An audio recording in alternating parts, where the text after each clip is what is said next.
Terlihat Hawa dan Geonwoo menatap dengan serius. Yan yang sedang mengeluarkan kemampuan sihirnya dengan semangat, mulai mengalirkan kekuatannya dengan sekuat tenaga.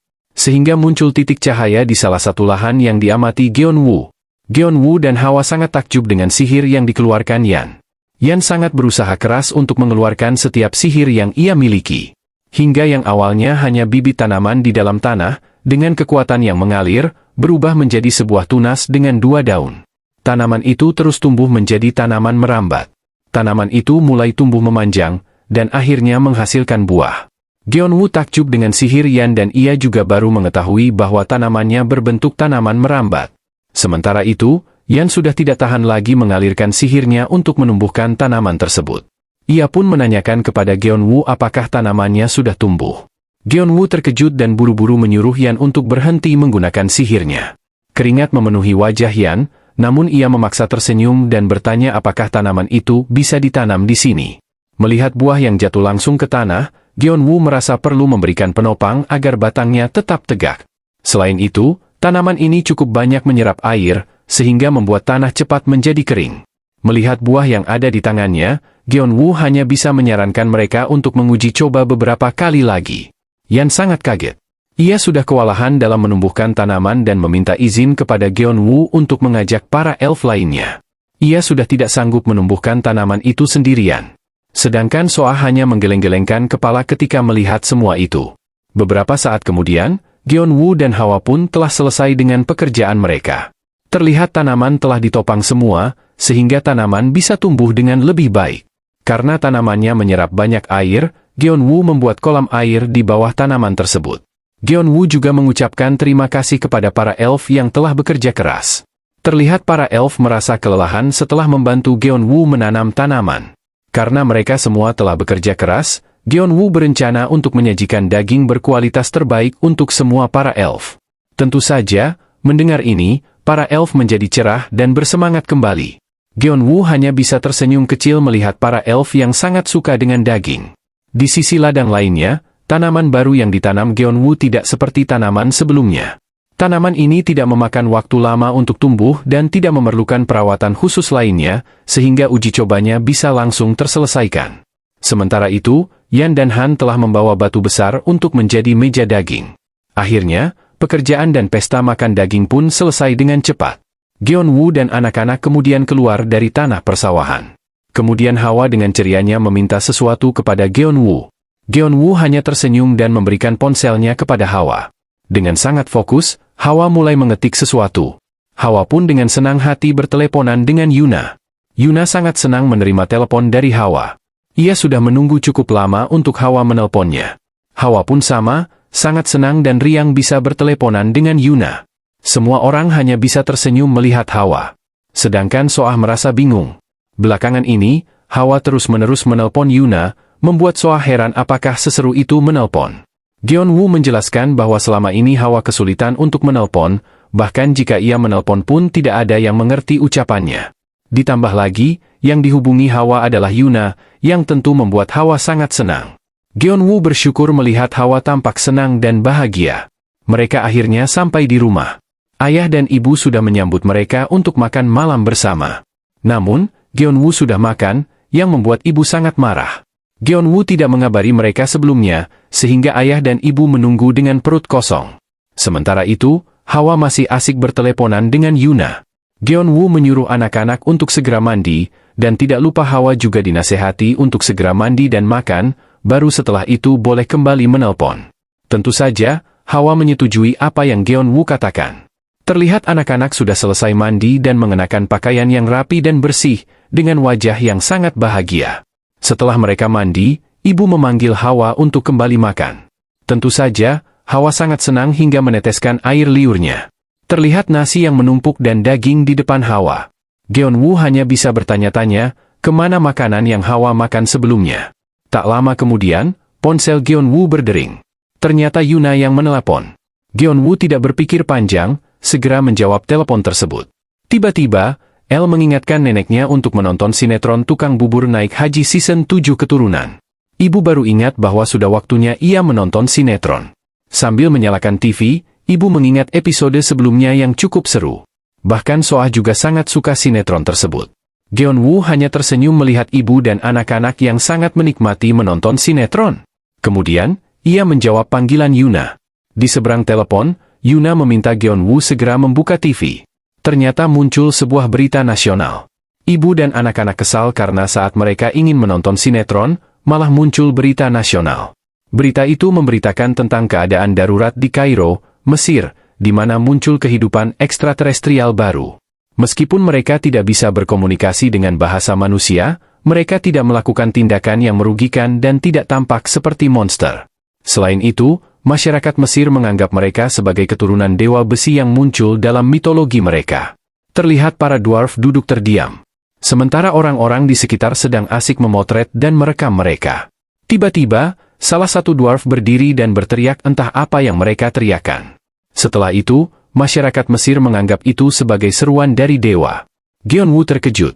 Ia bingung mengapa para dwarf bisa muncul di Mesir, apalagi mereka disebut sebagai dewa di sana. Sementara itu, Hawa dengan pipi penuh makanan, menonton berita itu dengan diam.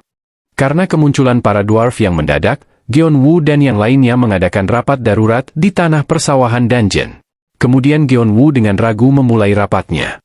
Sementara itu, anak-anak berkumpul bersama untuk menikmati camilan yang sangat banyak. Yan menanyakan apakah makhluk yang lahir di tempat rendah, para dwarf, muncul di bumi.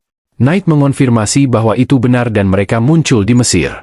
Yuna juga menambahkan meskipun masyarakat Mesir menganggap para dwarf sebagai dewa besi. Sementara Geon-woo bingung, ia bertanya siapa sebenarnya identitas dewa besi itu. Kemudian Knight mengeluarkan kertas dari balik jasnya dan menjelaskan bahwa menurut data, dia adalah seorang ibu sekaligus pelindung anak-anak. Kabarnya, dia adalah orang kerdil dengan kepala besar, matanya melotot, alisnya tebal, dan hidungnya besar. Geon-woo hanya bisa tertawa suram mendengar ciri-ciri yang mirip seperti dwarf. Yuna mengatakan bahwa masyarakat mempercayai hal itu. Setelah menganggapnya sebagai dewa, kekacauan publik mereda. Kemungkinan besar para peneliti di sana akan mencari tahu identitas para dwarf yang sebenarnya. Yuna juga mempertanyakan apakah dewa besi tercatat dalam literatur para elf. Kedua pemimpin elf mengatakan bahwa mereka tidak pernah menemukan keberadaan dewa besi dalam literatur mereka. Yuna bingung. Mereka tidak mendapatkan petunjuk pasti untuk memastikan identitas para dwarf. Kemudian Geon-woo mengalihkan pandangannya kepada Soah, karena Soah juga menonton beritanya. Geon-woo menanyakan apakah Soah mengerti apa yang mereka teriakan pada saat siaran. Setelah berpikir sejenak, Soah juga tidak mengetahui apa yang mereka katakan. Soah menjelaskan bahwa karena bahasa mereka berbeda, maksud mereka tidak bisa tersampaikan lewat TV, sehingga Soah tidak bisa menerjemahkannya.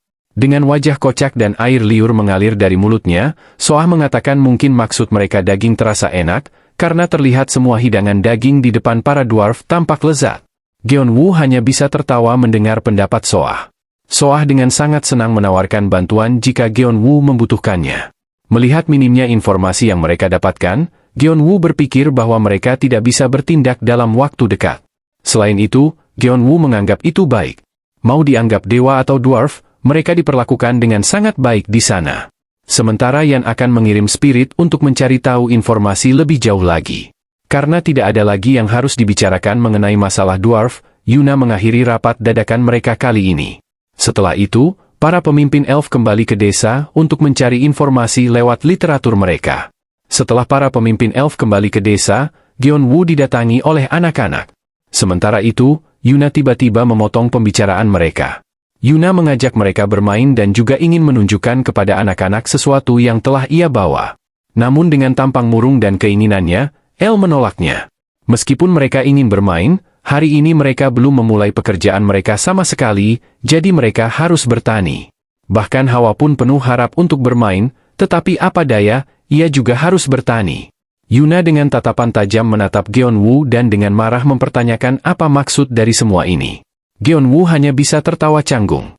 Kemudian ia dengan ceria mengatakan kepada anak-anak bahwa hari ini tidak ada pekerjaan, sehingga mereka bisa bermain sepuasnya. Tentu saja, anak-anak menjadi sangat senang. Yuna pun ikut senang, karena hari ini adalah hari libur, jadi semuanya lancar untuk mereka bermain. Yuna dan anak-anak tampak sangat senang bermain bersama. Geon-woo hanya bisa memandangi mereka dari jauh. Ia tidak menyangka bahwa anak-anak bisa berdikir sejauh itu. Geon-woo sadar bahwa ia harus lebih introspeksi diri lagi. Anak-anak sudah menunggu-nunggu Yuna untuk mengeluarkan sesuatu yang ia katakan tadi. Dengan tawa ceria, Yuna memberikan mereka satu persatu hadiah. Terlihat anak-anak memakai piyama berbentuk hewan. Melihat penampilan anak-anak yang sangat lucu membuat Yuna sangat senang. Anak-anak sangat suka dengan hadiah yang dibawa Yuna. Selain lucu, mereka suka karena kainnya sangat lembut dan nyaman dipakai. Kemudian Yuna mengeluarkan satu lagi hadiah, sebuah kacamata dan remote control yang sudah dipakai oleh Elle. Terlihat drone mulai melayang ke udara, terbang tinggi di atas mereka. Geon-woo bingung kenapa Yuna membawa drone untuk anak-anak. Yuna menjelaskan bahwa itu untuk Elle yang memiliki mutub, sehingga Elle akan lebih mudah menggunakannya. Elle sangat senang karena ia sudah lama ingin mencoba memakai drone. Tidak lupa Geon-woo meneriaki Elle untuk mengucapkan terima kasih kepada Yuna. Sementara Soah yang ada di samping Yuna sangat kagum melihat drone yang sedang dimainkan oleh Elle. Yuna pun menawarkan kepada Soah, jika ada sesuatu yang Soah inginkan, katakan kepadanya. Tentu Soah senang mendengarnya. Dengan senang hati, Soah mengatakan bahwa ia ingin ensiklopedia binatang. Ia ingin tahu lebih jelas tentang semua binatang yang ada di dunia ini. Geon-woo mendekati Yuna, kemudian membisikkan bahwa ia akan mengganti jumlah uang yang anak-anak minta. Yuna tidak masalah dengan jumlah segitu. Yuna memang ingin memberikan hadiah kepada anak-anak. Geon-woo merasa senang. Yuna bukan hanya baik, tetapi juga perhatian kepada anak-anak.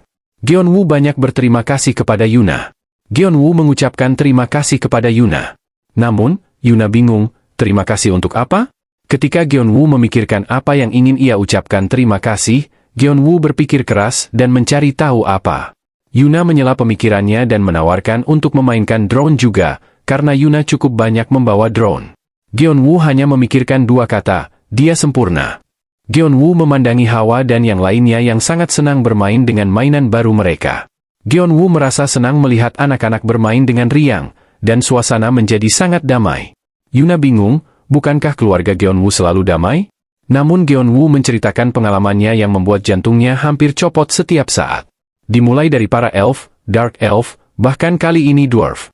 Geon-woo juga selalu mendapatkan bantuan dari Yuna, tetapi semua kejadian tersebut bisa hilang di luar kendalinya. Geon-woo merasa semua itu terlalu berlebihan bagi dirinya yang merupakan petani biasa. Yuna mengatakan bahwa itu memang berat bagi seorang petani. Geon-woo senang karena Yuna juga berpikir begitu. Kemudian Yuna mengatakan lagi, tapi tidak apa-apa, sekarang kan ada saya. Geon-woo terkejut. Yuna menjelaskan bahwa Geon-woo banyak kekurangan dan tidak pandai berbohong, tapi Yuna juga tahu bahwa Geon-woo suka menolong orang dan menyerahkan semua tenaga untuk membantu Yuna. Yuna mengatakan bahwa ia akan menjadi kekuatan bagi Geon-woo, sehingga Geon-woo tidak perlu khawatir lagi. Dengan senyuman di wajahnya, Yuna menanyakan kepada Geon-woo bagaimana pendapatnya bahwa sekarang ia memiliki bala bantuan yang dapat diandalkan. Geon-woo dengan sangat senang tersenyum dan membalas perkataan Yuna, bahwa selama ada Yuna di sisinya, Geon-woo tidak perlu takut lagi. Sementara itu, Night hanya bisa tersenyum melihat Geon-woo dan nonanya. Night hanya terdiam dan tidak bisa mengatakan apa-apa kepada Geon-woo dan Yuna, karena perkataan mereka berdua terdengar seperti pernyataan cinta. Banyak yang ingin Night katakan, namun ia hanya bisa menahannya. Keesokan paginya, semua anak-anak terlihat baru saja bangun tidur. Bahkan Gaon masih mengantuk dan enggan bangun. Kemudian, Geon-woo datang. Ia menyuruh anak-anak untuk segera mandi. Namun, tiba-tiba Geon-woo mengalihkan pandangannya ke arah jendela. Terlihat Layla di luar rumah, memanggil-manggil Geon-woo. Tak lama kemudian, Geon-woo dan anak-anak memasuki tanah persawahan dungeon. Geon-woo bingung, apa yang terjadi, sampai Layla datang sendiri menjemput Geon-woo pagi-pagi. Bahkan Yuna pun ikut datang bersama Geon-woo. Yuna menduga ini pasti ada hubungannya dengan para dwarf. Kemudian, Laya, spirit Layla, muncul. Melihat Geon-woo memanggilnya dengan nama lengkap, Laya menegurnya karena ia ingin Geon-woo memanggilnya dengan Yaya. Geon-woo hanya berkeringat dingin melihat tingkah unik Laya. Sementara itu, Yuna menginterogasi Geon-woo yang juga sangat akrab dengan Laya. Geon-woo bingung melihat Yuna menatapnya seperti itu, dan ia menjawab bahwa Laya bersikap ramah dengan siapa saja. Kemudian, Yan memulai percakapan yang mengarah pada kesimpulan bahwa mereka semua adalah para dwarf. Geon-woo bingung kenapa mereka sampai segitunya sampai Layla menjemputnya pagi-pagi hanya untuk memberitahu bahwa mereka benar-benar para dwarf. Namun, Yan menjelaskan bahwa alasan utama mereka mengadakan rapat darurat adalah karena para dwarf mengirimkan permohonan penyelamatan darurat. Geonwoo dan Yuna terkejut mendengar permohonan penyelamatan para dwarf. Geonwoo bingung, bukankah mereka dijamu dengan sangat baik di Mesir? Kenapa sampai meminta permohonan penyelamatan? Soah mulai merasa kesal. Soah berpikir mungkin mereka mendapatkan siksaan secara diam-diam. Yan menggelengkan kepalanya. Para dwarf tidak ada masalah dengan lingkungan atau perlakuan dari orang-orang di sana. Mereka semua dijamu dengan sepenuh hati, tetapi sebaliknya, mereka bilang itulah masalah terbesar bagi mereka. Para dwarf gemetar meminta tolong agar mereka disuruh bekerja. Mereka adalah pekerja, jadi mereka tidak cocok untuk hanya duduk-duduk santai. Karena tidak ada pekerjaan bagi mereka, mereka menganggap ini sebagai neraka. Yan menambahkan bahwa dwarf adalah spesies yang sangat tidak tahan kalau tidak bekerja. Geonwoo bingung dengan alasan permohonan penyelamatan mereka. Ia tidak menyangka ada spesies seperti itu. Geonwoo teringat berita kemarin, di mana para dwarf berdiri dan berteriak-teriak. Mungkin saat itu mereka meminta pekerjaan kepada orang-orang di sana.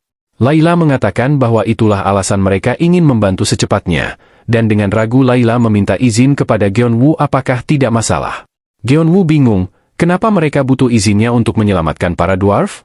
Yan menjelaskan bahwa Geonwoo sudah membantu 2 spesies, mungkin Geonwoo merasa terbebani. Apalagi tanah persawahan ini juga milik Geonwoo. Karena itu, mereka butuh izin Geonwoo untuk membawa mereka ke sini. Geonwoo awalnya khawatir akan 3 spesies, namun sekarang kekhawatiran itu sudah tidak ada lagi. Dengan senyuman di wajahnya, Geonwoo memberitahu Yan dan Layla bahwa itu tidak masalah sama sekali. Geonwoo melirik Yuna di belakangnya dan mengatakan dengan tegas bahwa mereka akan menyelamatkan para dwarf. Sementara Layla mengucapkan terima kasih kepada Geonwoo. Yan mengajak para Dark Elf untuk memulai penyelamatan makhluk yang lahir di tempat lebih rendah, para dwarf.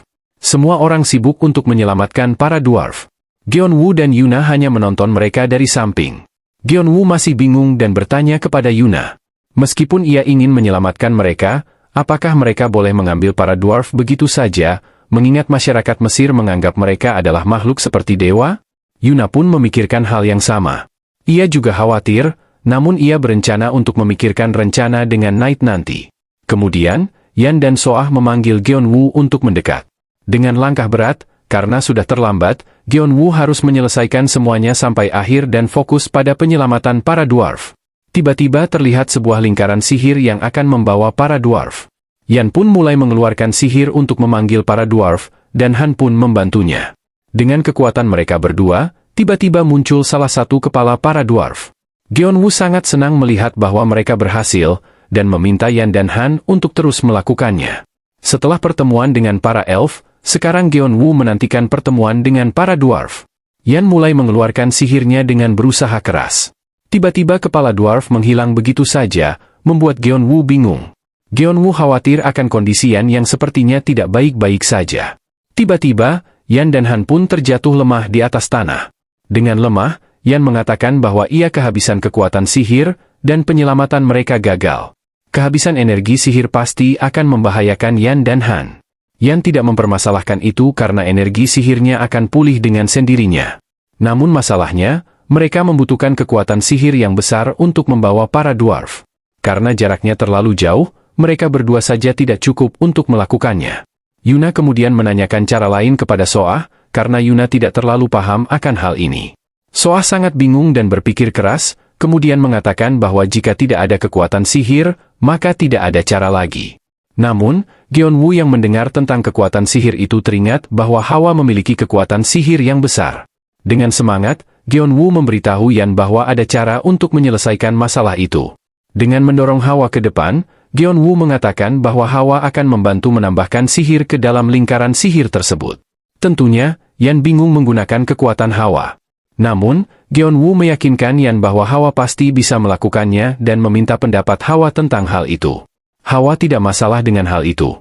Kemudian, Yan pun memulai lagi pemanggilan para dwarf, dengan Hawa ikut membantu menyalurkan sihirnya ke dalam lingkaran sihir. Yuna merasa khawatir tentang Hawa, apakah Hawa tidak masalah dengan hal itu. Namun, Geonwoo teringat statistik Hawa yang mengatakan bahwa sihirnya tidak bisa diukur. Geonwoo menenangkan Yuna bahwa dengan begitu banyaknya kekuatan Hawa, sihirnya tidak bisa diukur. Mendengar itu, Yuna terkejut.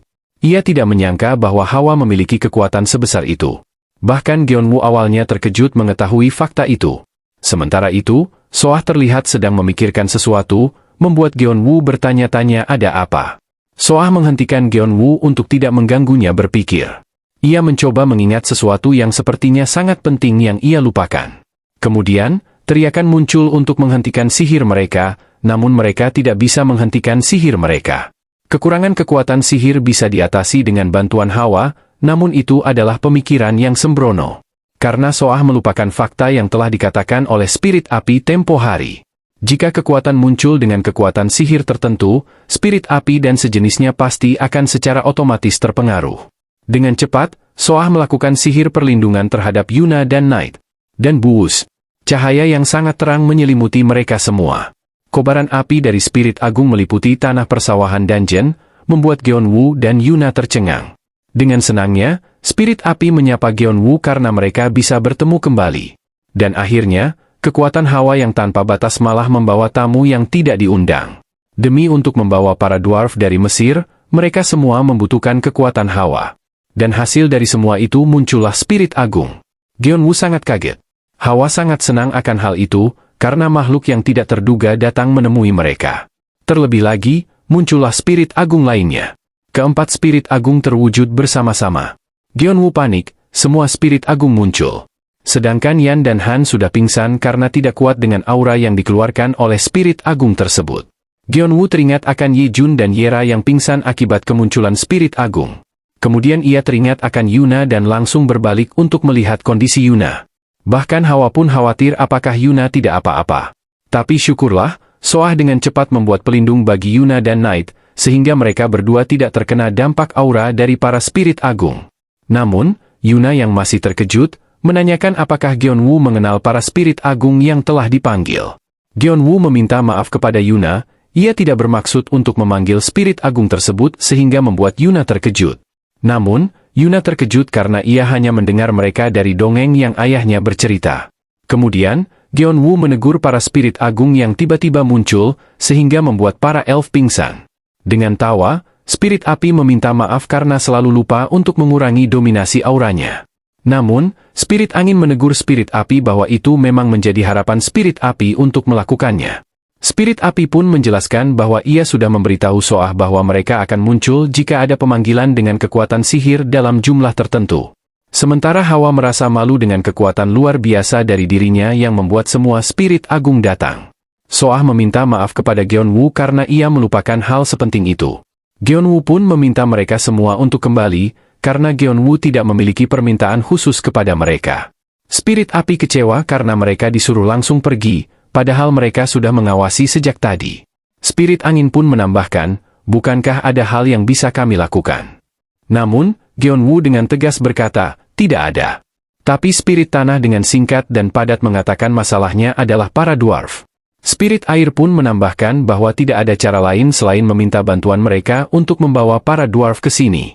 Tentu Gyeonwoo senang jika para spirit agung mau membantu. Namun, Yuna dengan sangat tegas langsung menghalangi Gyeonwoo untuk tidak langsung mempercayai mereka. Dari cerita dongeng yang Yuna dengar, spirit agung akan meminta sesuatu sebagai balasan dari permintaan sang pemanggil. Kemudian, dengan senyuman, spirit api mengatakan, Nona alkemis memang teliti. Aura mereka pun menjadi sangat menyeramkan, bahkan dengan muka seramnya, spirit angin memuji Yuna bahwa di dunia manapun, para alkemis adalah orang yang sangat teliti, dan aura yang meluap-luap keluar dari semua para spirit agung. Spirit api mengatakan bahwa itu semua tidak gratis. Sebagai ganti dari permintaan, mereka harus mengabulkan apa yang spirit agung inginkan. Gyeonwoo dan Yuna tertegun mendengar pernyataan spirit api. Beberapa saat kemudian, Yan tersadar dengan kepala yang masih sangat sakit dan pusing. Terlihat para dwarf telah muncul di hadapan Yan, membuat Yan sangat kaget. Sementara itu, Gyeonwoo mendekati Yan untuk mengecek kondisinya.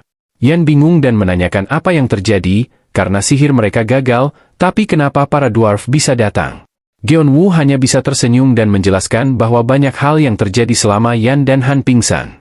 Sementara itu, Hawa sangat senang melihat spirit agung yang mengubah ukuran mereka seperti spirit pertanian lainnya. Pada saat itu, Gyeonwoo sangat khawatir akan permintaan apa yang ingin para spirit agung inginkan. Namun, Permintaan mereka hanyalah untuk meminta izin tinggal di dunia ini. Gyeonwoo bingung. Kenapa mereka ingin tinggal di bumi? Spirit angin mengatakan bahwa dunia mereka sangat membosankan. Spirit api menambahkan bahwa tidak ada dunia yang seseru selain di dunia ini. Tapi Gyeonwoo khawatir jika mereka tinggal di sini, keadaan bisa menjadi sulit. Namun, Spirit api sudah menduga apa yang akan Gyeonwoo katakan. Jadi, Spirit api menyarankan perjanjian seperti yang terjadi bersama anak-anak tempo hari. Spirit api meminta Gyeonwoo untuk mengatakan syarat apapun yang ingin Gyeonwoo katakan, agar mereka semua bisa tinggal di sini. Namun, Gyeonwoo bingung dan khawatir. Ia tidak tahu harus membuat perjanjian seperti apa. Kalau ia sembarangan membuat perjanjian, nanti akan timbul masalah besar yang terjadi. Di saat Gyeonwoo depresi dengan apa yang harus ia lakukan, terdengar suara yang mengatakan bahwa itu tidak apa-apa, karena masih ada kami. Yuna dengan kacamatanya mengatakan kepada Gyeonwoo untuk tidak khawatir, karena Shinhwa Group sudah terbiasa membuat surat perjanjian. Dengan percaya diri, Yuna mengatakan bahwa ia akan membuatkan surat perjanjian yang sangat sempurna. Setelah itu, Yuna dan Knight membicarakan tentang perjanjian dengan makhluk agung. Gyeonwoo tidak menyangka dengan Yuna bisa berbicara dengan makhluk agung dengan tenang seperti itu. Dan surat perjanjian yang sangat tebal pun dibuat. Gyeonwoo tidak menyangka akan setebal itu.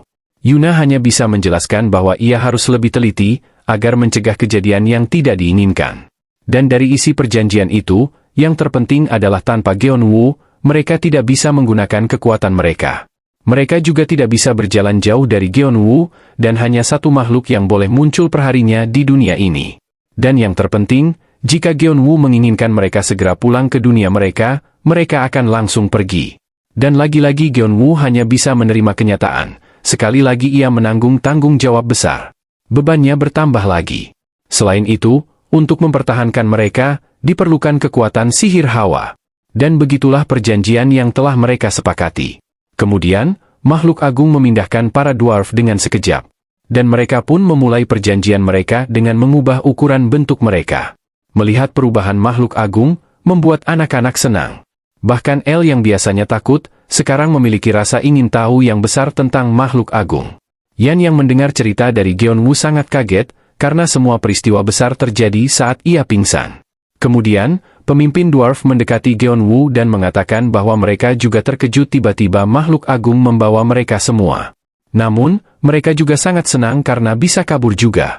Kemudian, dwarf itu pun memperkenalkan diri dengan nama Muta-Muta, dan ia adalah pemimpin para dwarf. Akhirnya, ia bisa bertemu dengan Gyeonwoo yang selama ini sering ia dengar namanya. Gyeonwoo bingung. Kenapa para dwarf bisa mengenal dirinya? Dan mereka mendengar tentang dirinya dari siapa? Dwarf dengan ceria mengatakan bahwa mereka mendengar bahwa Gyeonwoo akan memberikan mereka sebuah pekerjaan, sehingga mereka mendesak Gyeonwoo untuk cepat memberikan mereka pekerjaan. Dengan antusiasnya, mereka semua menunggu pekerjaan dari Gyeonwoo. Namun, seperti biasa, Gyeonwoo menggaruk-garuk belakang kepalanya dengan bingung sambil berkata bahwa ia tidak punya pekerjaan bagi para dwarf. Gyeonwoo hanya memikirkan cara untuk menyelamatkan para dwarf, tapi ia melupakan hal yang sangat penting bagi para dwarf. Muta-Muta menjadi syok dan sangat kaget hingga ia sangat depresi. Gyeonwoo panik melihat Muta-Muta seperti itu. Salam sehat teman-teman channel Manhwa MFA. Dukungan dan support dari kalian adalah suatu kehormatan bagi saya untuk tetap semangat membuat channel ini makin maju. Subscribe, like, dan komentar kalian sangat saya nantikan. Semoga Anda dan keluarga Anda selalu diberikan kesehatan lahir dan batin. Terima kasih.